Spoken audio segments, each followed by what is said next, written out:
The night of the 22nd into the 23rd of April, 1918, St George's Day, the Belgian coast, off the German-occupied port of Zeebrugge, an aging Royal Navy cruiser, decades past her prime, and hastily rebuilt with mortars, flamethrowers, and howitzers bolted onto her deck, is meant to slip alongside a mile-long harbor wall under cover of thick artificial smoke, land several hundred sailors and marines, and silence the German guns defending the port entrance.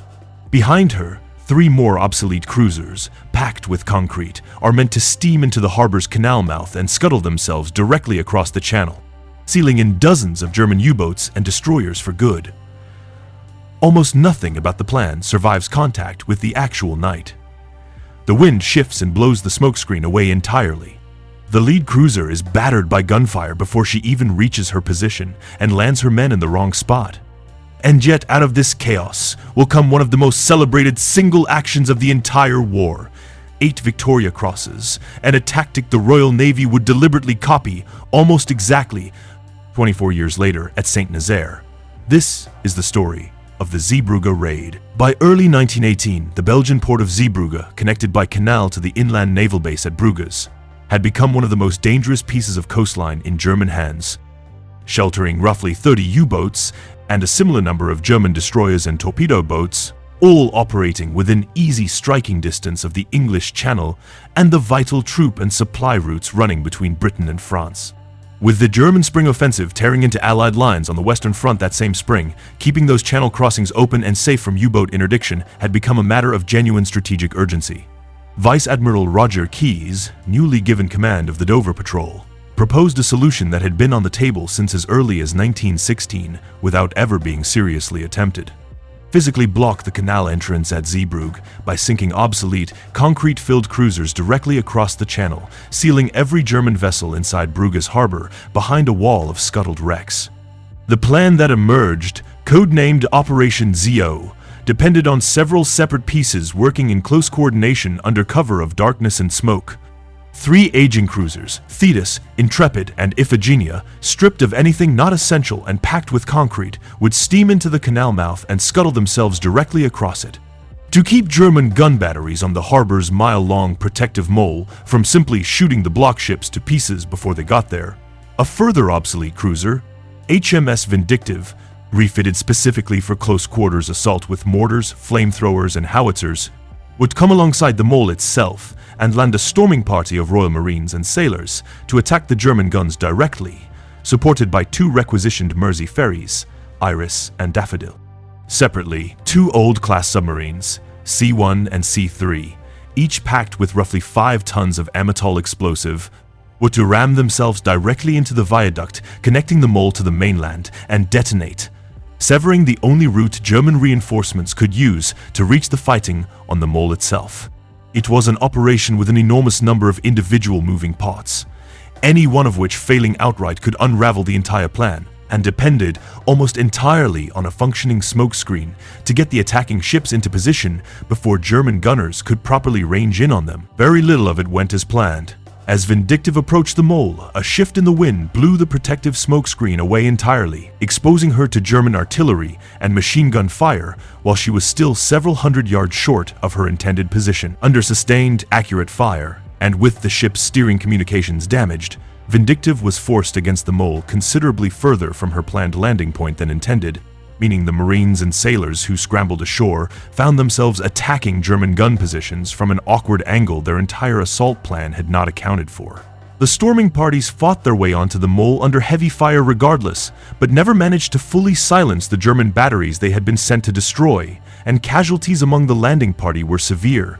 Lieutenant Commander Arthur Harrison, leading the naval assault party, was killed in the fighting after continuing to lead his men forward despite already being severely wounded, an act that would later earn him a posthumous Victoria Cross.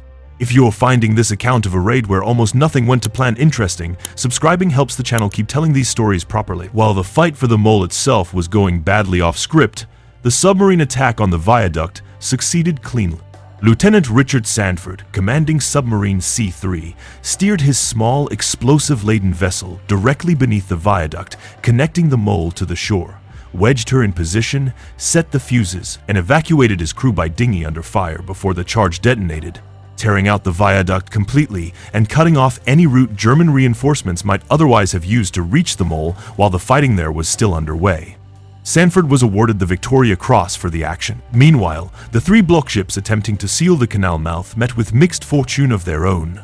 Thetis, leading the way in, fouled her propellers on a protective net strung across the harbor and ran aground on a sandbank short of her intended blocking position. Intrepid made it further in and turned broadside as planned, only for her crew to discover the channel at that point was considerably wider than the ship itself, leaving a usable gap on either side. Iphigenia came closest to achieving the mission's core objective, getting near enough to the canal's lock gates before scuttling to genuinely narrow the passage. Even though she had not been specifically ordered to ram the gates directly, crews from all three block ships escaped under fire in small boats and were picked up by motor launches waiting nearby in some of the most exposed moments of the entire operation. By any strict tactical measure, the raid fell well short of its full ambitions. The German gun batteries on the mole were never completely silenced. None of the three block ships ended up in precisely the position the plan had called for. Most tellingly, the block itself proved only briefly effective. Within days, German engineers had dismantled sections of pier near the grounded wrecks and dredged a workaround channel. And by high tide, smaller vessels, including submarines, were once again able to navigate around the obstruction, though larger warships remained constrained for considerably longer.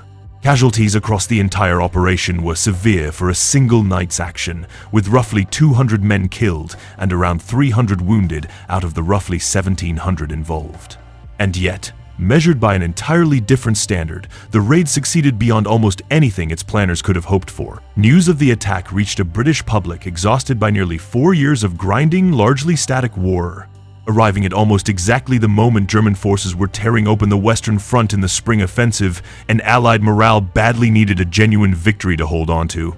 British propaganda seized on Zeebrugge immediately and thoroughly, presenting it as a daring, unambiguous success, and the sheer number of individual acts of courage recorded that night, storming an enemy gun position under open fire, ramming a viaduct with a submarine full of explosives, scuttling ships under point-blank artillery fire, gave the story more than enough genuine material to sustain that reputation regardless of the raid's incomplete tactical results. 8 Victoria Crosses were ultimately awarded for the action, a remarkable concentration for a single night's fighting, and several of them were decided by an unusual method rarely used before or since. Because so many men had performed acts plainly deserving of recognition, some of the medals were awarded by peer ballot, with officers and enlisted men each voting among their own ranks to select who among them had shown the greatest gallantry.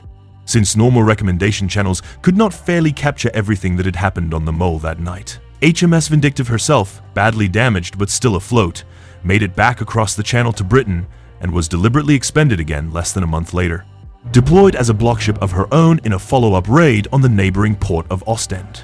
The core concept behind the entire operation, that an obsolete warship, converted and packed with explosives or concrete, could achieve strategically outsized results by blocking or destroying a piece of enemy infrastructure no conventional attack could safely reach, did not disappear with the war's end either. When British planners drew up Operation Chariot against the Normandy dock at St Nazaire in 1942, they were, quite deliberately, reaching back to the same basic template Roger Keyes had used at Zeebrugge 24 years earlier. Take a ship the Navy could afford to lose. Load her with more explosive purpose than her original designers ever intended, and accept that getting the crew back out mattered less than making sure the ship completed her job.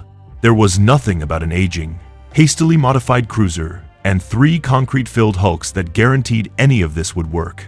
The wind shifted at exactly the wrong moment.